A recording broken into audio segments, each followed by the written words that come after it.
नमस्कार दोस्तों, आप सभी का स्वागत है टारगेट विद नीतीश में। UP GDC assistant professor exam 2026 के पेपर 1 की तैयारी हम लोग कर रहे हैं और आज हम लोग देखेंगे प्रैक्टिस सेट 6 जिसमें 30 इंपोर्टेंट प्रश्न होंगे। तो आइए शुरू करते हैं आज का ये महत्वपूर्ण भाग। मेरा नाम है नीतीश कुमार। तो पहला प्रश्न है, नेशनल क्रिटिकल मिनरल मिशन का मुख्य उद्देश्य क्या है?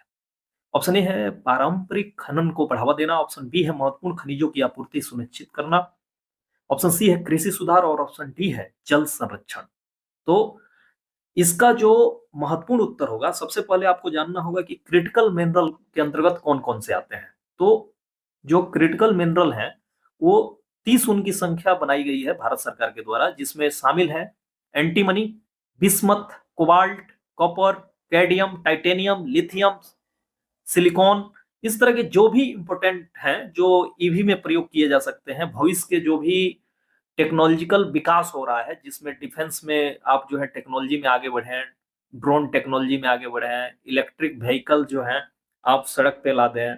ये जो चीजें हैं, इनके विकास के लिए जो मिनरल्स होते हैं वो काफी इंपोर्टेंट होते हैं। उसी के माध्यम से कोई भी देश जो है डिफेंस के क्षेत्र में या जो भी टेक्नोलॉजिकल क्षेत्र है उसमें आर्थिक विकास करता है। तो नेशनल क्रिटिकल मिनरल मिशन का यही उद्देश्य है, जो यूनियन बजट यूनियन बजट 2024-25 में ये जो है विचार दिया गया, नेशनल योजना लाया गया, नेशनल क्रिटिकल मिनरल मिशन। इसका उद्देश्य था कि भारत में घरेलू स्तर पर क्रिटिकल मिनरल्स के रिजर्व की पहचान करके उनका अधिग्रहण करके जो देश स्तर पे आपूर्ति की जरूरत है उसको बढ़ावा देना।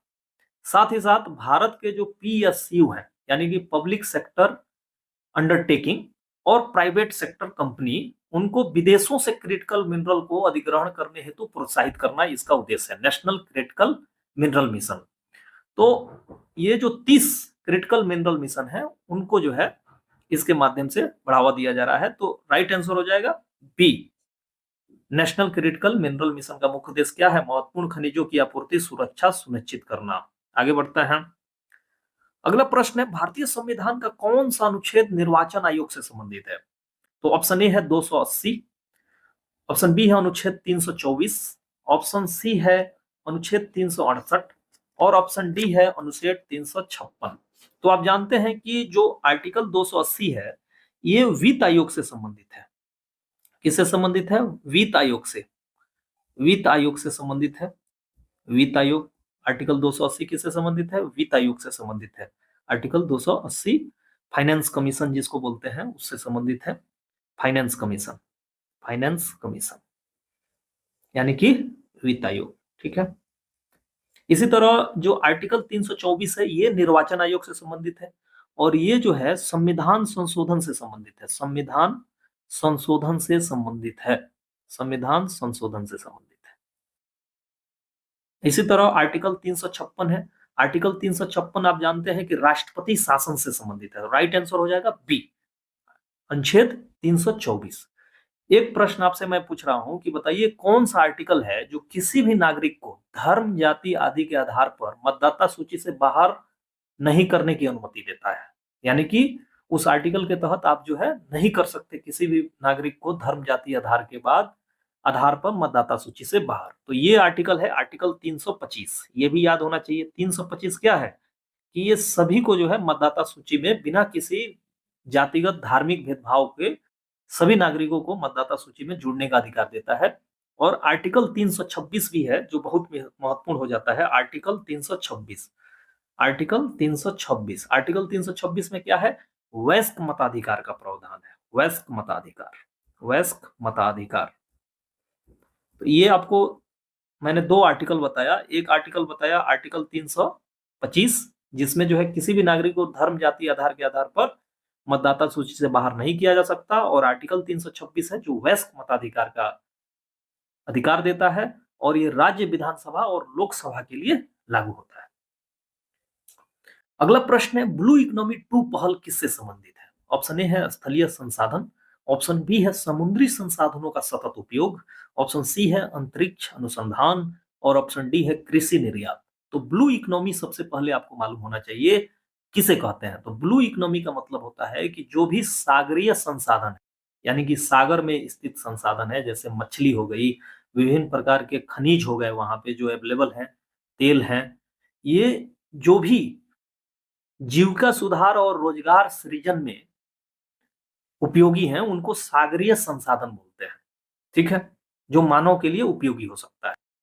तो सागरी अब यहाँ पे प्रश्न उठता है कि ब्लू इकोनॉमी किसे कहते हैं? तो ब्लू इकोनॉमी वैसी स्थिति को कहेंगे जब सागरीय संसाधनों का आर्थिक विकास, जीविका सुधार और रोजगार सृजन में ऐसे करना जिससे सागर का जो पारितंत्र है यानी कि पर्यावरण है उसको कोई नुकसान ना पहुंचे, तो उसको क्या बोलेंगे? हम ब्लू इकोनॉमी बोलेंगे। और ब्लू इकोनॉमी जो टू है वो इसी से संबंधित है कि सस्टेनेबल यूज हो, यानी कि बिना उसके पर्यावरण को नुकसान पहुंचाए जब यूज हो तो उसे ब्लू इकोनॉमी कहते हैं। और ब्लू इकोनॉमी जो टू है इसका विचार कब दिया गया था? इसका विचार दिया गया अंतरिम बजट 2024 में। अंतरिम बजट 2024 में इसका विचार दिया गया था ब्लू इकोनॉमी टू का। आपको अच्छा से समझ में आ रहा होगा ब्लू इकोनॉमी टू का विचार कब दिया गया था? अंतरिम बजट 2024 में। अगला प्रश्न है कोर इन्फ्लेशन से क्या तात्पर्य है?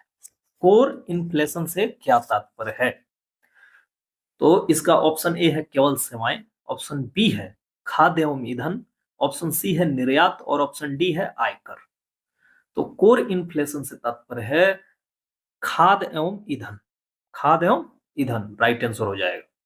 ये किसका जो है एक्सक्लूड है यहाँ पे देखिए what does core inflation exclude, exclude है लेकिन हिंदी ट्रांसलेशन में यहाँ गलती हो गई है।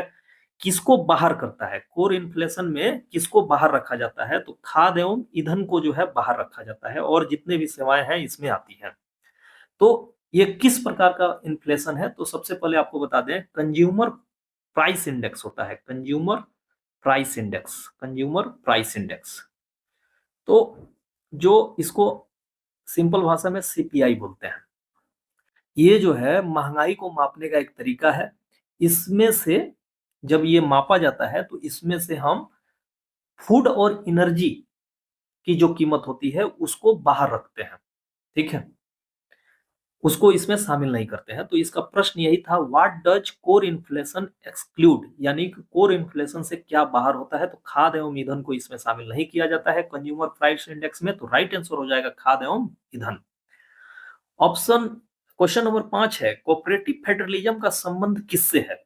ऑप्शन ए है केंद्र का प्रभुत्व, ऑप्शन बी है राज्यों का प्रभुत्व, ऑप्शन सी है केंद्र और राज्यों के बीच सहयोग और ऑप्शन डी है एकात्मक शासन। तो राइट आंसर क्या हो जाएगा इसका? केंद्र और राज्यों के बीच सहयोग जो है इसी को हम कोऑपरेटिव फेडरलिज्म कहते हैं। ऐसा संघवाद जिसमें राज्य और केंद्र जो है एक दूसरे के सहयोग पे चलते हों उसको हम क्या बोलेंगे? Cooperative federalism. अगला प्रश्न है कार्बन कैप्चर एंड स्टोरेज का क्या उद्देश्य है? तो सबसे पहले हम जानेंगे कि CCS carbon capture and storage क्या होता है, इसके बारे में हम जानेंगे। तो कार्बन कैप्चर जो स्टोरेज है इसका मतलब होता है यह अलग अलग प्रकार के टेक्नोलॉजी पर निर्भर एक प्रक्रिया है जिसमें जो रिफाइनरी होती है जैसे ऑयल रिफाइनरी हो गई या और किसी भी प्रकार की रिफाइनरी और पावर प्लांट्स जो होते हैं उससे जो CO2 निकलता है उसको कैप्चर करके पृथ्वी के अंदर संग्रहित करने की ये प्रक्रिया होती है जिसको हम क्या कहते हैं? कार्बन कैप्चर एंड स्टोरेज की प्रक्रिया कहते हैं। तो इसका राइट आंसर आपका क्या हो जाएगा? कार्बन उत्सर्जन जो हो रहा है उसको संग्रहित करना, ए इसका राइट आंसर हो जाएगा। अगला प्रश्न है पीएम ई बस सेवा योजना किससे संबंधित है? ऑप्शन ए है ग्रामीण परिवहन, ऑप्शन सी है शहरी विद्युत बस सेवा, ऑप्शन सी है रक्षा परिवहन, ऑप्शन सी है पर्यटन। तो सबसे पहले पीएम ई बस योजना को जानिए कि ये जो है 16 अगस्त 2023 को जो है शुरू किया गया था। ये योजना कब शुरू किया गया था? 16 अगस्त 2023। किसके द्वारा शुरू किया गया था?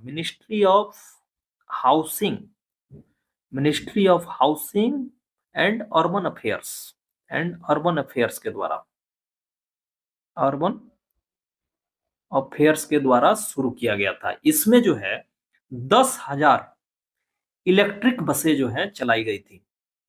10,000 इलेक्ट्रिक बसें चलाई गई थी और कितने शहरों को कनेक्ट करना था इसको? 169 शहरों में चलाई जाना था। और ये जो बस चलाई जानी थी ये इलेक्ट्रिक बसें होनी थी और ये पीपीपी मॉडल पे आधारित होना चाहिए, यानी कि पब्लिक प्राइवेट पार्टनरशिप, यानी कि सरकार और प्राइवेट दोनों एंटिटी जो है सम्मिलित होकर इस सेवा को संचालित करेंगे, इस योजना को। तो राइट आंसर क्या हो जाएगा? शहरी विद्युत बस सेवा योजना। तो राइट आंसर हो जाएगा 7 का बी। अगला प्रश्न है, भारतीय संविधान का कौन सा भाग आपातकालीन प्रावधानों से संबंधित है? ऑप्शन ए है भाग 18, ऑप्शन बी है भाग 4, ऑप्शन सी है भाग 6 और ऑप्शन डी है भाग 7। तो भारतीय संविधान का जो भाग है, कुछ इंपोर्टेंट भाग देख लेते हैं। तो भाग 18 जो है ये आपातकालीन प्रावधान से संबंधित है, आपातकालीन, ठीक है, आपातकालीन प्रावधानों से संबंधित है। भाग जो 20 है ये संविधान संशोधन से संबंधित है, संविधान संशोधन, संविधान संशोधन से संबंधित है, ठीक है। इसी तरह जो भाग 4 है, भाग 4 तो सब कोई जानता होगा। भाग 4 जो है ये डीपीएसपी से संबंधित है, DPSP, directive principle of state policy से संबंधित है। भाग जो 6 है ये राज्यों से संबंधित है, राज्य, ठीक है। और भाग जो 15 है ये निर्वाचन से संबंधित है। किससे संबंधित है? निर्वाचन से संबंधित है। जो आर्टिकल 324, 25, 26, 329 तक इसी में आते हैं, भाग 15 में निर्वाचन से संबंधित है, ठीक है। तो हमारा यहाँ पे प्रश्न था भारतीय संविधान का कौन सा भाग आपातकालीन प्रावधानों से संबंधित है? तो राइट आंसर क्या हो जाएगा? यहाँ पे राइट आंसर हो जाएगा भाग ए। यहाँ पे भाग 18 जो है आपातकालीन प्रावधानों से संबंधित है। अगला प्रश्न है, ग्रीन हाइड्रोजन का उत्पादन किस प्रक्रिया से होता है? तो जल का विद्युत अपघटन, इलेक्ट्रोलाइसिस ऑफ वाटर, ये जो प्रक्रिया है इससे ग्रीन हाइड्रोजन का उत्पादन होता है। तो राइट आंसर हो जाएगा जल का विद्युत अपघटन। अगला प्रश्न है, digital personal data protection act किससे संबंधित है? तो ये जो है डाटा का प्राइवेसी से संबंधित है, डेटा प्राइवेसी से संबंधित है, डेटा की गोपनीयता से संबंधित है। तो राइट आंसर क्या हो जाएगा? बी। अगला प्रश्न है, ग्लोबल बायोफ्यूल अलायंस जो है ये कब आया था? एक चीज यहाँ पे आप और याद रख लीजिए कि जो digital personal data protection act है ये 2023 में आया था, 2023 में आया था। अगला प्रश्न है, ग्लोबल बायोफ्यूल अलायंस का उद्देश्य क्या है? तो सबसे पहले ये जानिए कि ये क्या है। तो ग्लोबल बायोफ्यूल अलायंस जो है इसको G20 जो समिट हुआ था भारत में, आपने देखा होगा 2023 में, भारत मंडपम में हुआ था दिल्ली में। उसमें जो है गवर्नमेंट, कई देशों की जो सरकारें हैं, गवर्नमेंट्स जिनको हम बोलेंगे, प्लस इंटरनेशनल ऑर्गेनाइजेशन, कई इंटरनेशनल ऑर्गेनाइजेशन और इंडस्ट्रीज, विश्व के विभिन्न इंडस्ट्रीज ने मिलकर जो है एक ग्लोबल बायोफ्यूल अलायंस बनाया था, ठीक है। और इसका काम क्या था? इसका काम था जैव ईंधन, बायोफ्यूल मतलब तो आप जानते ही है, जैव ईंधन सहयोग। राइट आंसर क्या हो जाएगा? Option B. अगला प्रश्न है, मनी बिल को राज्यसभा कितने दिन तक रोक सकती है? ऑप्शन ए है 7 दिन, ऑप्शन बी है 14 दिन, ऑप्शन सी है 30 दिन और ऑप्शन डी है 6 महीने। तो मनी बिल के बारे में आपको बताते हैं कि ये जो है केवल लोकसभा में ही पेश किया जा सकता है। पहला इसकी विशेषता क्या होनी चाहिए कि लोकसभा में ही पेश किया जा सकता है। दूसरा यह है कि राष्ट्रपति के पूर्व अनुमति से ही ये लोकसभा में पेश किया जा सकता है।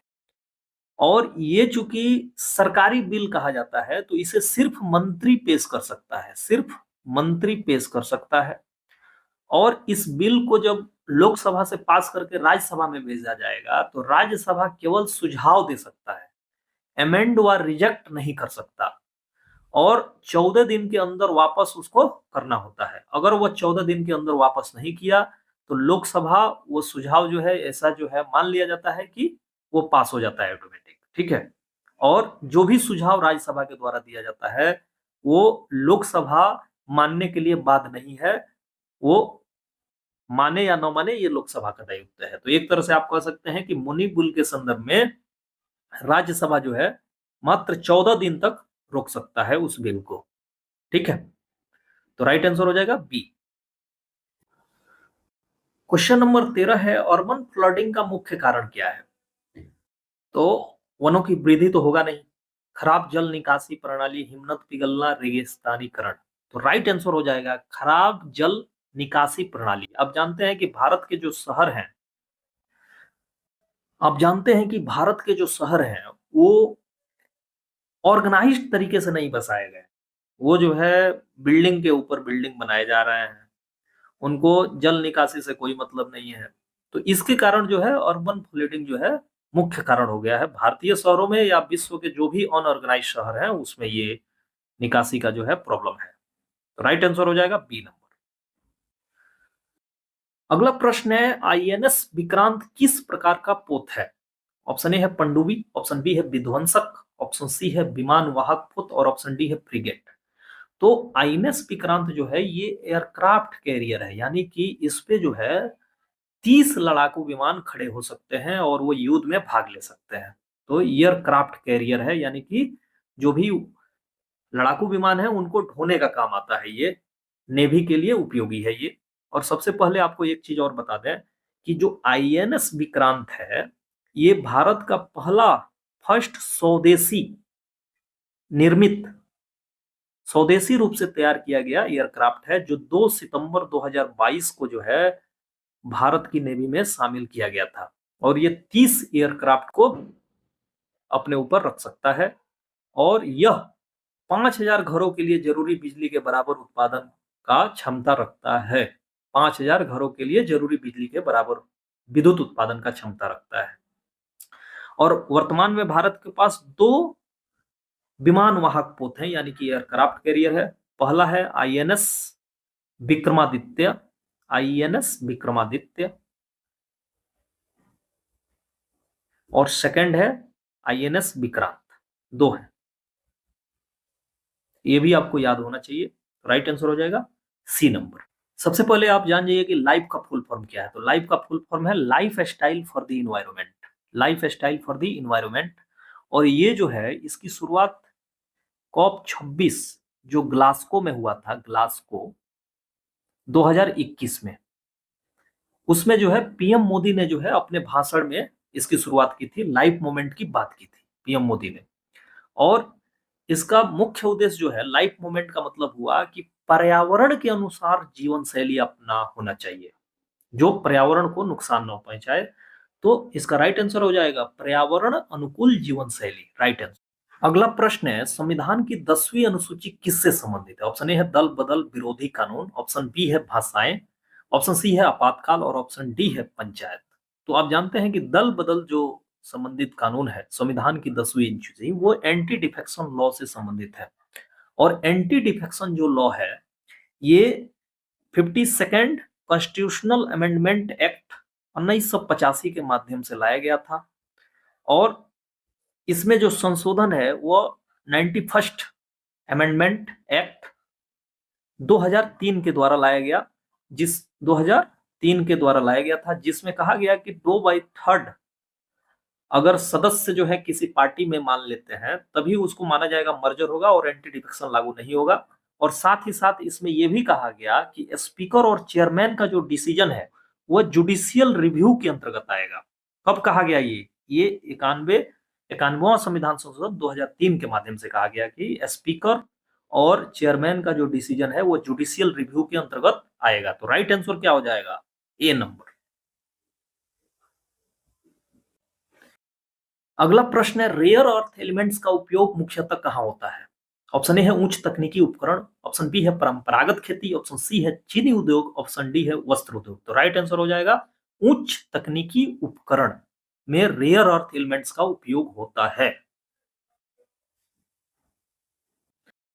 अगला प्रश्न है, नेशनल लॉजिस्टिक पॉलिसी का उद्देश्य क्या है? ऑप्शन ए है लॉजिस्टिक लागत कम करना, ऑप्शन बी है रक्षा निर्यात, ऑप्शन सी है कृषि सब्सिडी, ऑप्शन डी है शिक्षा सुधार। तो राइट आंसर हो जाएगा ए, लॉजिस्टिक लागत कम करना नेशनल लॉजिस्टिक पॉलिसी का उद्देश्य है। अगला प्रश्न है, आर्कटिक काउंसिल किससे संबंधित है? ऑप्शन ए है हिंद महासागर, ऑप्शन सी है आर्कटिक क्षेत्र, ऑप्शन सी है प्रशांत महासागर और ऑप्शन डी है भूमध्य सागर। तो आर्कटिक जो काउंसिल है, सबसे पहले ये जान लीजिए कि ये कब बना था, तो 1991 में बना था। ये क्या है? ये जो आर्कटिक क्षेत्र हैं, उन इलाकों में जो पर्यावरण है उसको प्रोटेक्शन करना इसका काम है, इस आर्कटिक काउंसिल का। और इसमें कई देश जो हैं शामिल हैं, जैसे कि कनाडा शामिल है इसमें, कनाडा, डेनमार्क शामिल है, डेनमार्क, फिनलैंड शामिल है, फिनलैंड, आइसलैंड, ये सभी जो है उसी इलाके के देश हैं। आइसलैंड है, नॉर्वे है, नॉर्वे, स्वीडन है, स्वीडन, स्वीडन के बाद रसिया है, यूएसए है।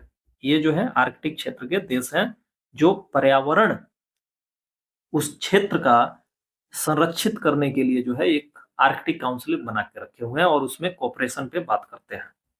अगला प्रश्न है, फिस्कल डेफिसिट का अर्थ क्या है? फिस्कल डेफिसिट को हिंदी में कहते हैं राजकोषीय घाटा। क्या बोलते हैं? राजकोषीय घाटा, राजकोषीय घाटा बोलते हैं फिजिकल डेफिसिट को। और राजकोषीय घाटा को अगर सिंपल तरीके से हम समझें तो इसका मतलब हुआ कि एक सरकार के द्वारा जो है कितना खर्च किया जा रहा है उसमें से, और कितना प्राप्त किया जा रहा है उस देश के संसाधनों से, उसको माइनस जब करते हैं तो उसको फिस्कल डेफिसिट कहते हैं। इसमें जो सरकारें उधार लेती हैं उसको शामिल नहीं किया जाता है। तो एक तरह से आप कह सकते हैं कि राजकोषीय घाटा का मतलब हुआ टोटल, टोटल यानी कि कुल व्यय माइनस कुल प्राप्ति, इसमें उसके द्वारा लिया गया उधार शामिल नहीं है। इसके बराबर क्या होता है राजकोषीय घाटा? तो राइट के आंसर क्या हो जाएगा? जब व्यय आय से अधिक हो जाए। कुल प्राप्ति यहाँ क्या है? आय है, और व्यय क्या है? खर्च है।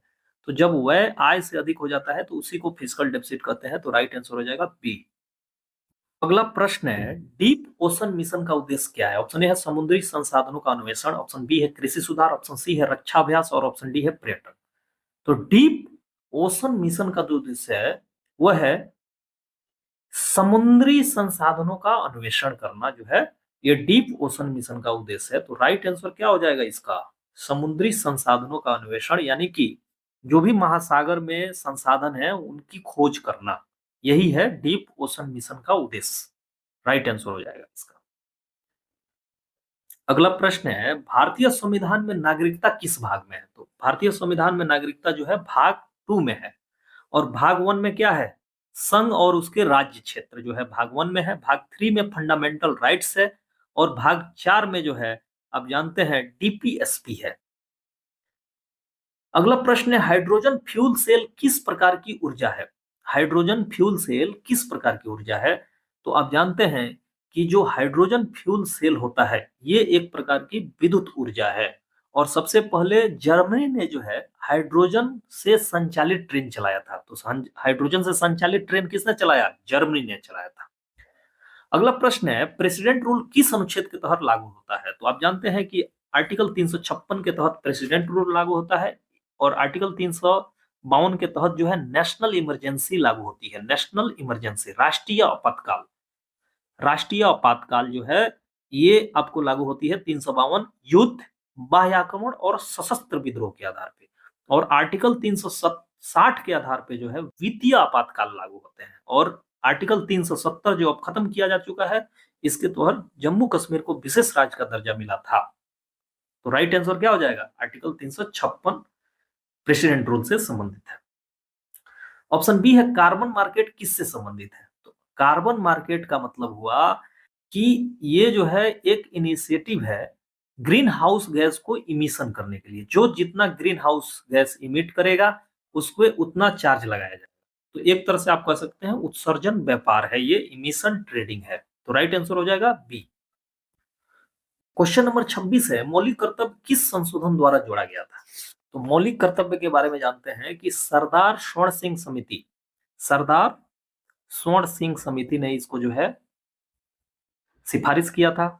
कब किया था? 1976 में, 1976 में किया था। और 42वें संविधान संशोधन 1976 के द्वारा इसे जोड़ा गया। और पार्ट, इसमें जो है पार्ट 4A जोड़ा गया और 51A आर्टिकल जोड़ा गया था इसमें पार्ट। ठीक है।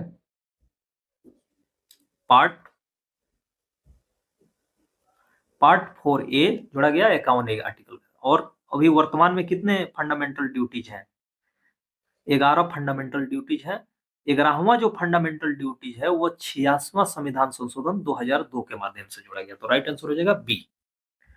अगला प्रश्न है सेमीकंडक्टर मिशन का उद्देश्य क्या है? तो सेमीकंडक्टर मिशन का उद्देश्य है चिप निर्माण को बढ़ावा देना, सेमीकंडक्टर मिशन का उद्देश्य है। ऑप्शन क्वेश्चन नंबर 28 है ब्लू फ्लैग सर्टिफिकेशन किससे संबंधित है? ब्लू फ्लैग सर्टिफिकेशन आप जानते हैं कि स्वच्छ समुद्र तट से संबंधित है। और इसके बारे में हम आपको बता दें कि डेनमार्क की एक संस्था है, डेनमार्क डेनमार्क की कौन सी संस्था है? Foundation foundation for environment education इसके द्वारा जो है ब्लू फ्लैग सर्टिफिकेशन दिया जाता है। फाउंडेशन फॉर इन्वायरमेंट एजुकेशन के द्वारा जो है दिया जाता है। ऑफिशियली जो इंडिया है इस संस्था में कब ज्वाइन किया? 2018 में इंडिया ज्वाइन किया। और टोटल भारत में अक्टूबर 2025 तक के जो आंकड़े हैं 18 बीचेज हैं जिनको ग्रीन ब्लू फ्लैग सर्टिफिकेशन मिल चुका है। और फर्स्ट ब्लू फ्लैग सर्टिफिकेशन किसे मिला था? तो चंद्रभंगा बीच उड़ीसा को मिला था। चंद्रभंगा बीच उड़ीसा को मिला था। तो राइट आंसर हो जाएगा समुद्र, स्वच्छ समुद्र तट से संबंधित है। क्वेश्चन नंबर 29 है हीट डोम क्या है? हीट डोम क्या है? तो ऑप्शन ए है उच्च दाब से उत्पन्न गर्मी, ऑप्शन बी है समुद्री तूफान, ऑप्शन सी है हिमपात और ऑप्शन डी है ज्वालामुखी। तो हीट डोम है उच्च दाब से उत्पन्न गर्मी जो है ये है आपका हाई प्रेशर इंड्यूस हीट को हीट डोम कहा जाता है। क्वेश्चन नंबर 30 है भारतीय संविधान की 8वीं अनुसूची किससे संबंधित है? तो आप जानते हैं कि भारतीय संविधान की जो 8वीं अनुसूची है ये भाषाओं से संबंधित है। और 8वीं अनुसूची के बारे में बात कर लें कि 22 भाषाएं वर्तमान में शामिल हैं। और जब शुरुआत में संविधान लागू हुआ 26 जनवरी 1950 को तो उस समय कितना भाषाएं थी? उस समय भाषाएं थी इसमें 14 भाषाएं शामिल थी। तो अब प्रश्न उठता है जो 14 और 8 22 होता है तो कब कब भाषाएं जोड़ी गई हैं? तो आप जान लीजिए 1967 में 21वां संविधान संशोधन के माध्यम से सिंधी भाषा जोड़ा गया था। 1992 में 71वें संविधान संशोधन के द्वारा कोंकणी, मणिपुरी और नेपाली को जोड़ा गया था। और 2003 में 92वें संविधान संशोधन के द्वारा बोडो, डोगरी, मैथिली, संथाली को जोड़ा गया था। तो राइट आंसर क्या हो जाएगा? ए। तो दोस्तों ये एपिसोड कैसा लगा कमेंट सेक्शन के माध्यम से जरूर बताइएगा। इस एपिसोड से दीजिए अपने दोस्त यानी नीतीश कुमार को इजाजत। नमस्कार।